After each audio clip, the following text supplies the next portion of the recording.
In my hallucination, I saw my beloved's flower garden. In my vertigo, in my dizziness, in my drunken haze, whirling and dancing like a spinning wheel,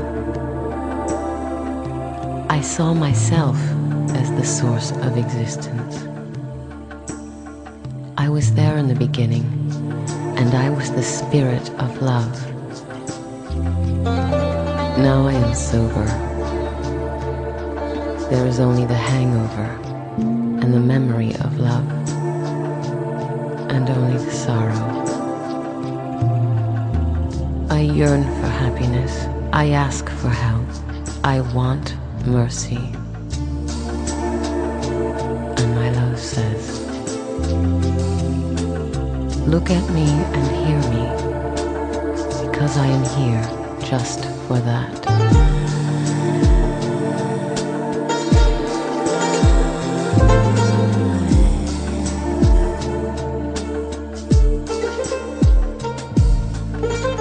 I am your moon, and your moonlight too.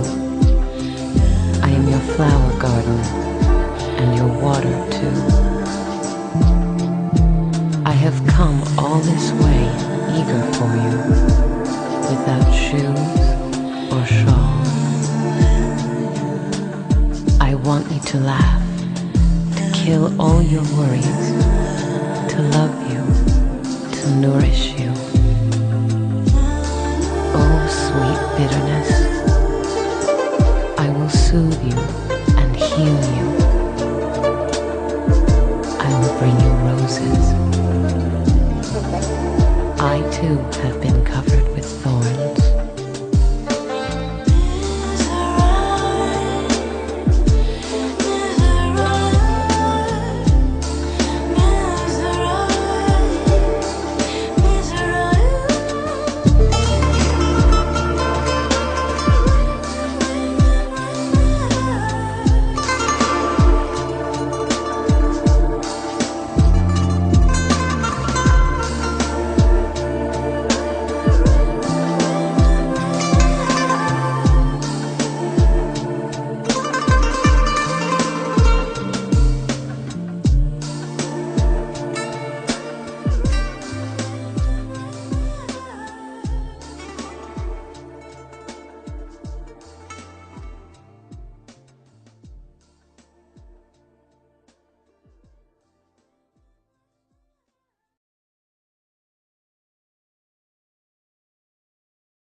In the town of Konya, in central Turkey, in the middle of the 13th century, a prominent religious scholar named Jalaluddin Rumi was suddenly separated from his teacher and spiritual friend. In his grief, he took hold of a column and began turning. Verses of poetry began pouring out of him. Remarkable poetry. His students wrote the words down. 700 years later, Rumi's poetry is being discovered in the West. He is, in fact, the best-selling poet in America.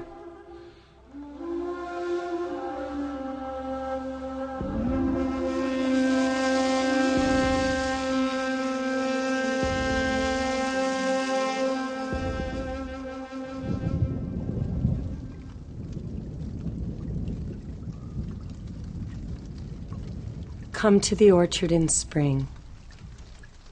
There is light and wine and sweethearts in the pomegranate flowers.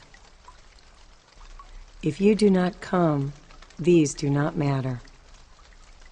If you do come, these do not matter.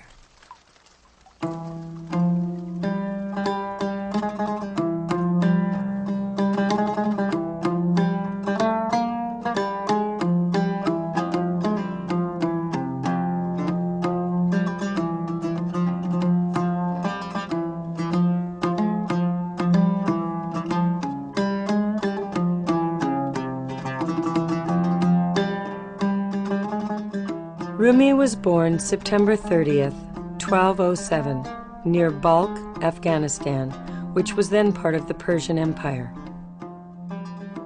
When Rumi was still a child, his family was forced to flee the oncoming armies of Genghis Khan. After years of travel, they settled in Konya, Turkey, an important stop on the Silk Road and a meeting point of many cultures: Islamic, Judeo-Christian, Hindu, and Buddhist. Rumi's father became the head of a Sufi learning community. The Sufis are an ancient spiritual order, and according to many Sufis, the essential truths of Sufism exist in all religions.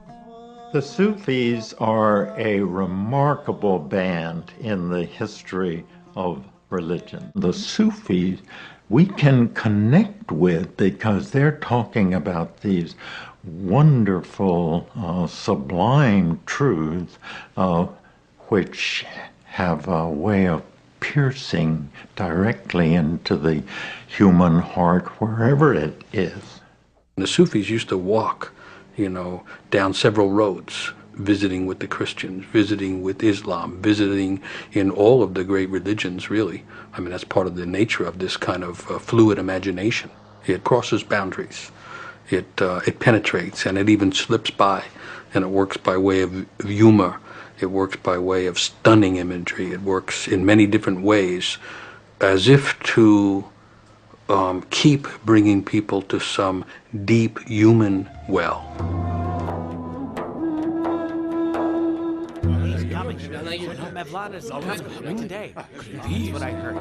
May God bless you with prosperity. There he is. Thank you. Upon his father's death, Rumi became the head of the learning community.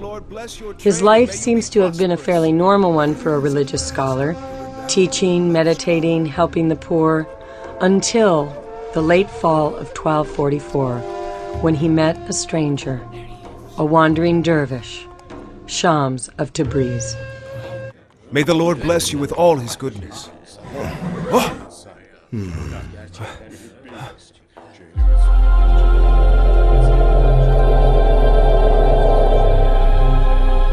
What is it you are seeking? You must first know what you are seeking. Tell me, who is greater, O venerable scholar? The prophet or the Saint Bayezid? What kind of question is that? Of course, our prophet is much greater. Is that so? Then why did Bayezid say that nothing resided in him but God, while the prophet sought forgiveness from God 70 times a day and professed that he did not have true knowledge of him? The messenger of God covers 70 ranks every single day and asks for forgiveness due to the knowledge he achieves at every rank he reaches. But Bayezid becomes excited when he achieves only one rank and therefore becomes preoccupied with that rank. The saint has the false impression that he is at the final rank anyone can achieve, when in fact there is no boundary to the knowledge of God. That is why the prophet is much greater than the saint. My God.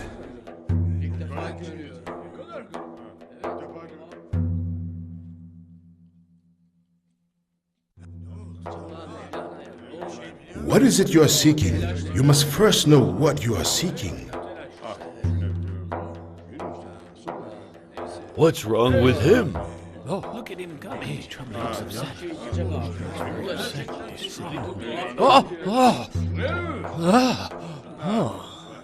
Hear me.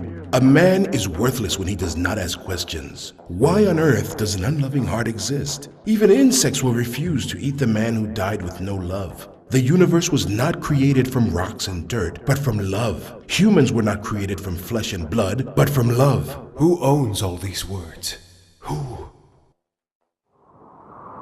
Rumi's genius was triggered by an actual human being, an encounter with this mysterious figure, Shams of Tabriz. He was an intense, fierce mountain meditator. Those kind of people, like Thoreau magnified 5 times.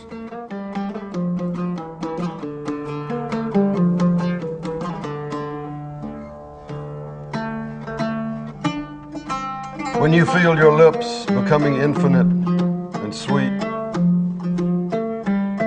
like a moon in a sky. When you feel that spaciousness inside,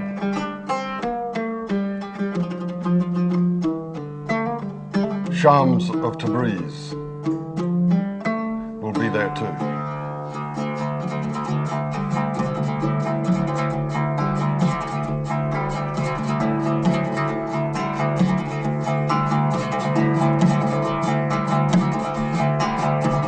Something opens our wings.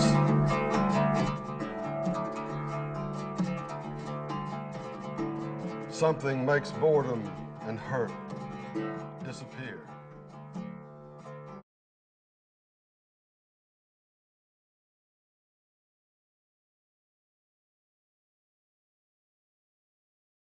Haven't you ever heard the story about the Roman and the Chinese artists? Roman and Chinese embroiderers once made a bet in front of a sultan. They both praised their own talents and skills, claiming that no one else can match them in excellence.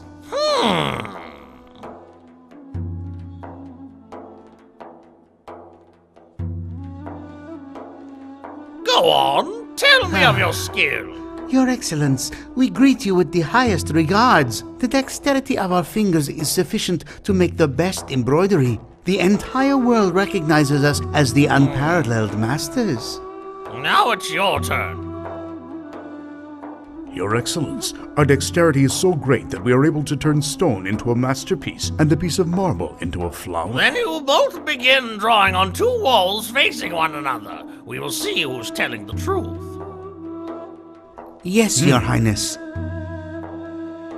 The Chinese artists asked for various types of paints, brushes, and chemicals, while the Roman artists asked only for polish.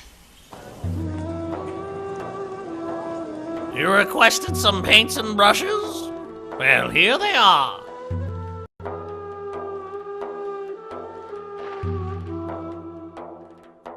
So while the Chinese embroiderers were making the most beautiful embroidery,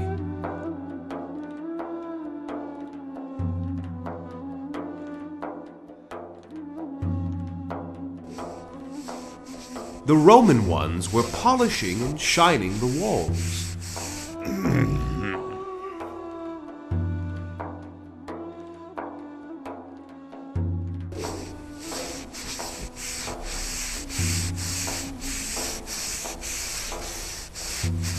The time was up. They announced that they'd finished their work. The Sultan came to view the drawings. He first looked at the drawing of the Chinese artists. Their wonderful embroidery impressed him. You did not lie when you described your talent. Your drawing is exquisite. Thank you, sir. And now it is the Romans' turn to impress me. As you command, sir, we hope our creation will please you.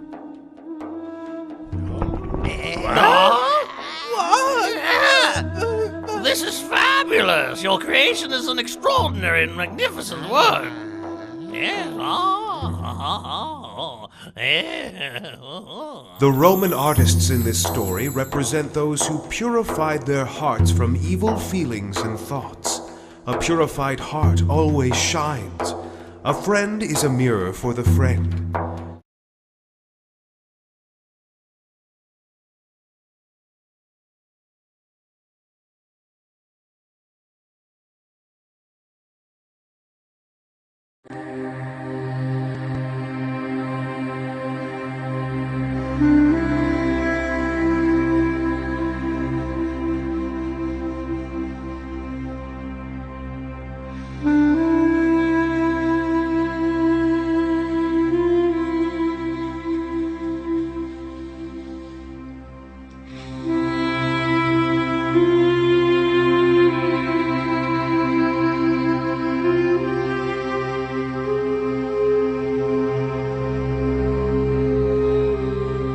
Both light and shadow are the dance of love. Love has no cause. It is the astrolabe of God's secrets. Lover and loving are inseparable and timeless. Although I may try to describe love, when I experience it, I am speechless. Although I may try to write about love, I am rendered helpless. My pen breaks, and the paper slips away at the ineffable place where lover, loving and loved are one. Every moment is made glorious by the light of love.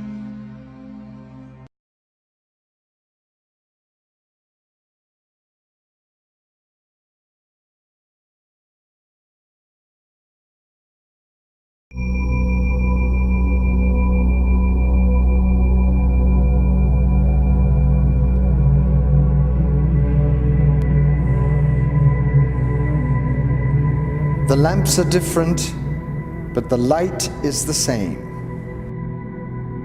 So many garish lamps in the dying brain's lamp shop.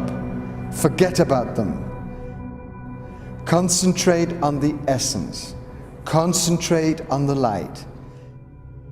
In lucid bliss, calmly smoking off its own holy fire, the light streams towards you from all things, all people, all possible permutations of good, evil, thought, passion. The lamps are different, but the light is the same. One matter, one energy, one light mind, endlessly emanating all things, one turning and burning diamond, one. Ground yourself, strip yourself down to blind, loving silence. Stay there until you see you are gazing at the light with its own ageless eyes.